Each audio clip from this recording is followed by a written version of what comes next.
Alright, so we're back with more reactions. But this one is gonna be about Xeno Goku from Dragon Ball Heroes, that one of the members of the Sakurai clan, presumably named Grimlock, requested that I'd watch because this is apparently some interesting information about Goku. So without further ado, let's have a look at this.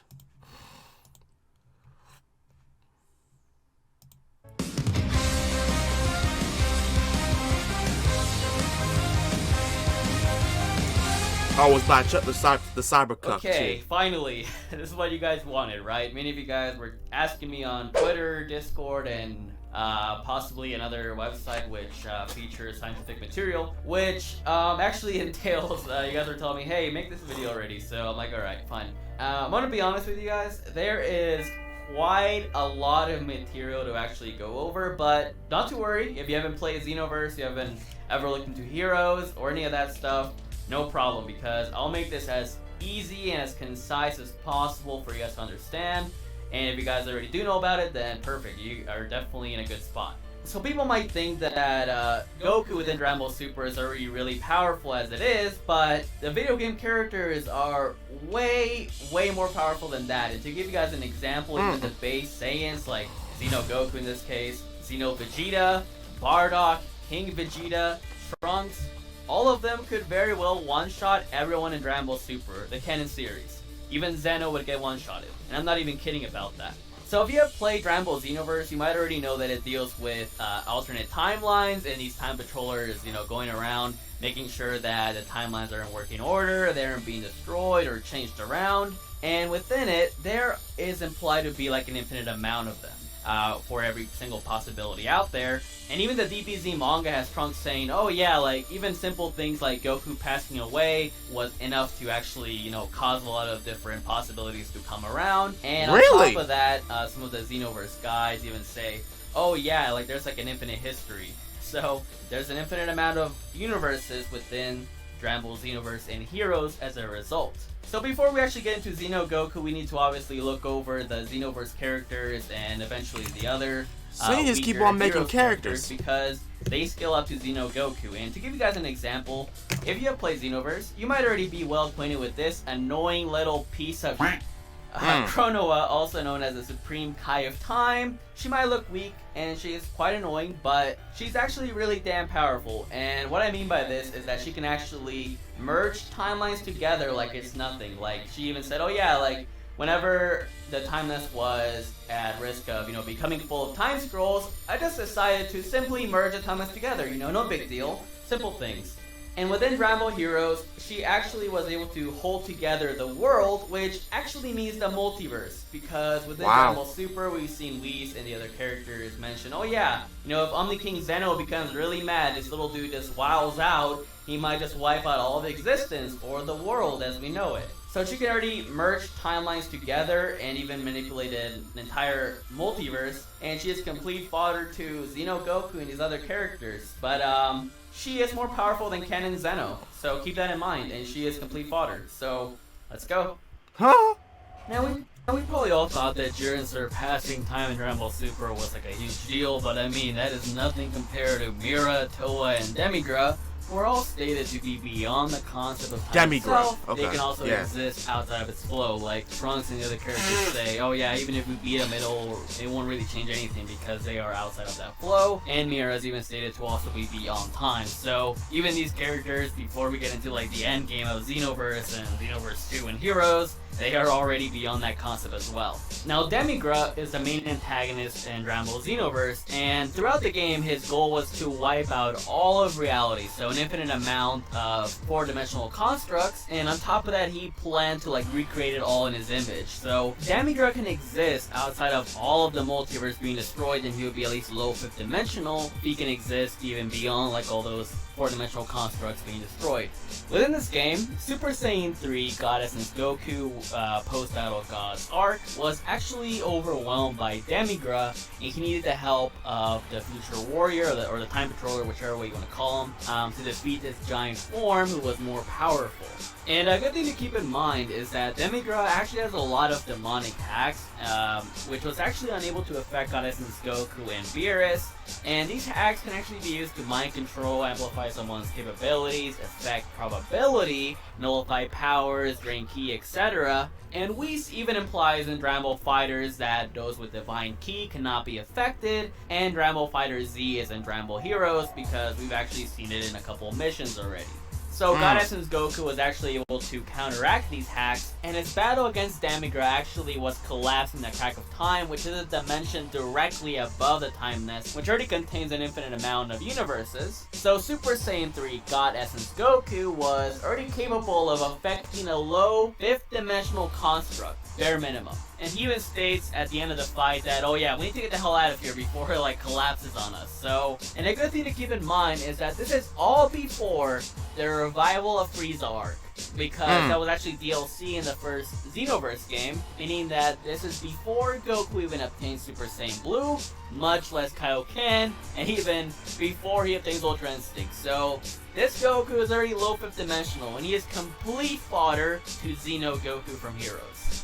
Then in Xenoverse 2, the characters come back, they become a lot more powerful, and Super Saiyan Blue Goku, pre-Universe 6 tournament, actually decides to face off against Final Form Mira, who is way more powerful than Demigra. Even before then, when his power was starting to overload, Toa was like, okay, if I don't stop this, he might just like destroy the entire universe. Actually, no, like Explosion might be more powerful than that. And a good thing to keep in mind is that Toa can actually go to the Crack of Time and can even like go outside of space and time. And even she was like, yeah, this might actually just kill everyone. So that Mira was already more powerful than Demigra from the first Xenoverse game. And oh my god, if you thought this was overpowered already, well, guess what? This is Super Saiyan Blue Goku pre-Universe 6, because the fight against Hit, when he obtains Kaioken, that is DLC, that is after this. So this Goku is already far superior to Demigra and Mira, who are easily already beyond low 5th dimensional, meaning that Goku during this point would already be mid to high 5th dimensional, which means that he would also be mid to high multiversal. And this is still complete weak sauce to Xeno Heroes Goku. So yeah, it's definitely very surprising that this is still like complete fodder to him.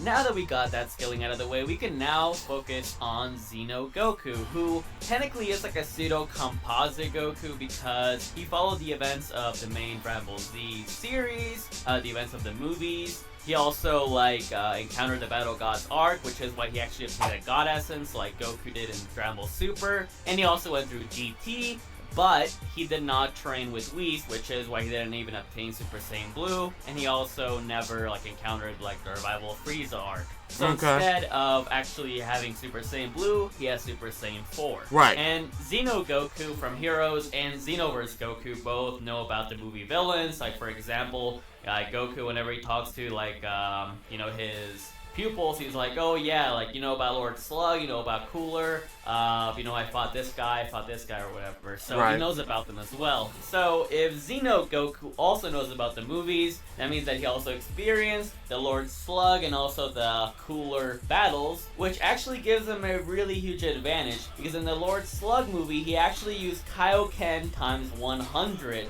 and during the Meta Cooler movie, he actually fought at faster than instant travel, because Goku was using his instant transmission, and even so, Cooler was still able to track him, and they were fighting at those speeds. So essentially, Demigra came back during Dragon Ball Heroes a lot more powerful, and he actually had one more form. He actually had the super form, his final form. And base Xeno Goku was able to fodderize giant form Demigra, which means that his base was easily above that. And final form Demigra was fighting on par with him, and the Goku during this mission had Super Saiyan 1 with him, which means that if you were pushed to that degree, then Goku could have used Super Saiyan to take care of him. But even within the cutscenes, you see that Demigra needed to transform to actually do anything against base Xeno Goku.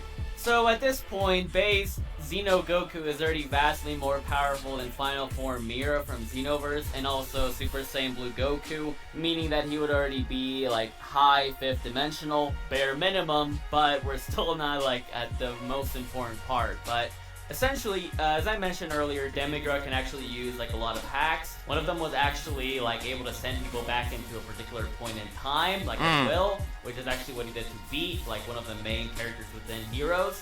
This was unable to actually affect Goku alongside his ability to affect probability, which means that within in-game it's like a higher chance of being able to land an attack or able to land a good defensive maneuver. Okay. But even with this ability that would, be stacked against him, he can actually counteract probability manipulation itself, like fate itself, I guess you could say, which is pretty damn impressive, not gonna lie. That's just in base alone. We're not even like there yet, man. But the most impressive part about this was that Demigra had the plan to affect and destroy not only like the whole multiverse within Dragon Ball Heroes.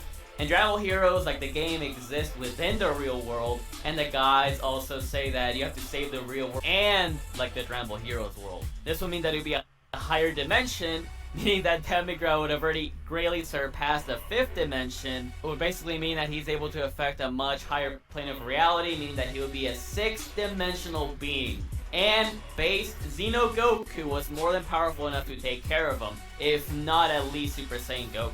Essentially, even base Xeno Goku would already be 6th-dimensional, a complex multiversal being already. We're not even at Super Saiyan 4 yet, man. It's definitely getting pretty crazy, isn't it? Just by simply powering up, Xeno Goku was actually threatening to destroy like all of like time by transforming into a Super Saiyan 4. Not even going at max power, not even fighting, he was already threatening to do that. And weaker characters could actually like move and stop time, not like in a little spot like with Hit within Dragon Ball Super, but literally like the whole realm, like the track of time, and they could still move through it, meaning that they would have immeasurable speed. And it also makes sense because even the mentors within Dragon Ball Xenoverse, they can actually like assist you. They can go to other timelines to help you out, and they're vastly weaker than Xeno Goku, except for maybe Whis and Beerus and the the high tiers. But still, like even these casual mentors can do that. And the Dragon Ball Heroes anime will actually be touching up on the recent Prison Planet arc, which will actually have post-Tournament of Power Goku from Super, and he'll be facing off against Xeno Goku. Now you guys might say, okay, but isn't that like the canon one? And theoretically it is like the Super Goku, but it's the one within the games, not within the one from the main series. It's kind of weird, honestly. But this Goku had been training since the end of the tournament, and with Whis, he's like, oh hey, I want to try to get Ultra Instinct again. And then that is when he's faced with Fu, and they're like, okay, we need to fight these other guys. And that is when Super Saiyan 4 Xeno Goku faces off against this Goku, and he states that, okay, yeah, you're definitely a step ahead of me, because as I said, he never learned Super Saiyan Blue and never trained with Whis. But Super Saiyan Blue Goku didn't win like with ease. He actually definitely did struggle against him. But it wouldn't be a reach at all to say that Super Saiyan 4 Xeno Goku stands above Tournament of Power Super Saiyan Blue Goku within Heroes, and is more powerful than all these other like Goku Black characters and the majority of the other Tournament of Power characters within Heroes. And another good thing to mention is that this Goku is more powerful than the one that fought against the aforementioned Demigra. What does this really mean? Super Saiyan 4 on top of a low 6th-dimensional level being, it would be quite easy to see that Super Saiyan 4 Xeno Goku would be a high 6th-dimensional level being quite easily, meaning that he would be beyond baseline complex multiversal. And you could possibly argue that he could be 7th dimensional if you want to imply Super Saiyan 4 could give him an infinitely higher boost on top of his base. But I think high 6th dimensional is definitely a good gauge for him right now. And I mean, keep in mind, this is a Goku that hasn't trained with Whis. He hasn't obtained Super Saiyan Blue. He never knew what the hell Ultra Instinct was, any of that. And he was still more powerful than the Super Saiyan Blue Gokus from the other arcs who did. So just imagine if this Goku obtained Super Saiyan Blue, Kaioken, and Ultra Instinct, he would definitely be like the most powerful Goku ever. Oh yeah, for some reason, people try to downplay the whole real world thing because they say it's hyperbole or that it's another dimension within the game itself, or my favorite one, it's poetic language. It's like, come on man, it's stated several times that like it's supposed to be completely outside of the game itself. It's quite clear that these guys are a lot more powerful than they're given credit for. And I mean, just imagine how powerful Ultra Instinct Goku is, or Beerus, the Angels, or even Xeno within Heroes. I mean, they'd be way more powerful. And Xeno Gogeta, Xeno Vegito are a thing in this game as well, so they're way more powerful than this as well. But anyways, I am pretty excited for the Dragon Ball Heroes anime. It's definitely gonna be a fun ride. I can't wait to see like how they deal with the battles between Goku and the other Goku. In the future, Seth will actually be doing like a Xeno Bardock power scale, and believe it or not, he's actually more powerful than Xeno Goku. Oh, please and do. Many of the other Please Saiyans. do talk about him. So yeah, please. he's definitely pretty damn overpowered, and he's not even like the most powerful in the series by far. And Damn. I'll also be doing like a versus battle alongside MJ, possibly between Xeno vs Goku Black and Super Saiyan 4 Xeno Goku, but we'll see. But other than that, I really hope you guys enjoyed this video. I put a lot of time into it. I put a lot of research into it as well. I was looking at translations. I'm glad you did.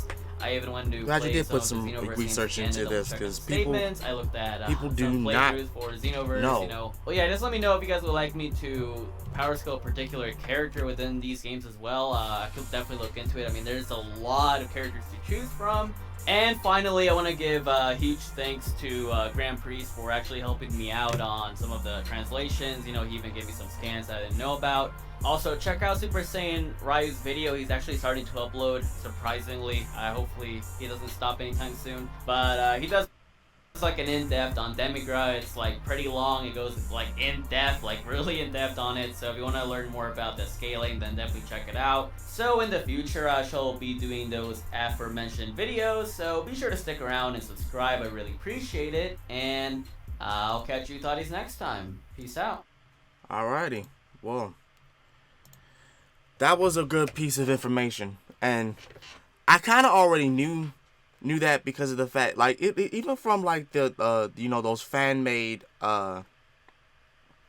videos about Super Saiyan 4 Goku going up against Super Saiyan Blue Goku.